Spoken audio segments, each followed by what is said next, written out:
പൊന്നാനി നഗരസഭാ തെരഞ്ഞെടുപ്പിൽ SDPI ജയം വൻ അട്ടിമറിയിൽ. ചരിത്ര Vivah bridal collections by shopping wedding. Ponnani നഗരസഭയിൽ SDPI അക്കൗണ്ട് തുറന്നത് വൻ അട്ടിമറിയിലൂടെ.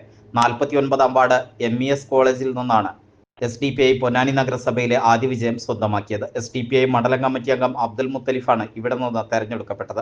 10 വോട്ടിന്റെ ഭൂരിപക്ഷത്തിലായിരുന്നു ജയം.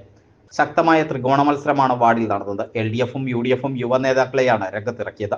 DFI ബ്ലോക്ക് ഭാരവാഹി മുഹമ്മദ് റാഫിയായിരുന്നു LDF സ്ഥാനാർത്ഥി. യൂത്ത് കോൺഗ്രസ് ഭാരവാഹി അബ്ദുൽ സലാമായിരുന്നു UDF സ്ഥാനാർത്ഥി. കഴിഞ്ഞ തെരഞ്ഞെടുപ്പിൽ CPI വിജയിച്ച വാർഡ് CPM ഏറ്റെടുക്കുകയായിരുന്നു. തീരദേശം കേന്ദ്രീകരിച്ചുള്ള സാമൂഹ്യ സേവന മേഖലയിൽ സജീവ സാന്നിധ്യമായ മുത്തലിഫിന്റെ സ്ഥാനാർത്ഥിത്വം നേരത്തെ തന്നെ പ്രഖ്യാപിച്ചിരുന്നു. SDPIയുടെ വിജയസാധ്യത മുന്നിൽ കണ്ട് മത്സരം കടുപ്പിക്കാൻ വേണ്ടിയാണ് CPM വാർഡ് ഏറ്റെടുത്തത്. ശക്തമായ മത്സരം LDFും UDFും പുറത്തെടുത്തിരുന്നു.